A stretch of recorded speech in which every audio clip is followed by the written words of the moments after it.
నేటి ప్రశ్న 2011 జనాభా లెక్కల ప్రకారము అత్యల్పంగా అక్షరాస్యత గల మతం. మనం ఇంతకుముందు కూడా చెప్పుకున్నాం, ప్రతి 10 సంవత్సరాలకు ఒకసారి జనాభా లెక్కల సేకరణ జరుగుతుంది.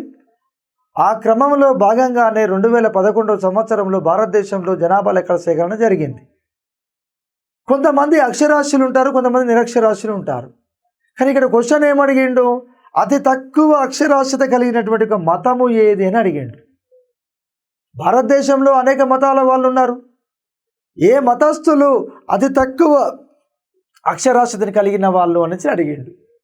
1 క్రైస్తవులు అని ఇచ్చాడు, 2 హిందువులు అని ఇచ్చాడు, 3 ముస్లింలు, 4 జైనులు. వీళ్ళందరూ భారతదేశంలోనే ఉన్నారు. దీంట్లో అందరూ చదువుకున్నటువంటి వాళ్ళే. కానీ క్వశ్చన్ ఏమడిగిండండి, అత్యల్పంగా అని అడిగిండు. అత్యధికంగా అనలేదు, అతి తక్కువ అక్షరాస్యత కలిగినటువంటి మతం ఏది అని అడిగిండు.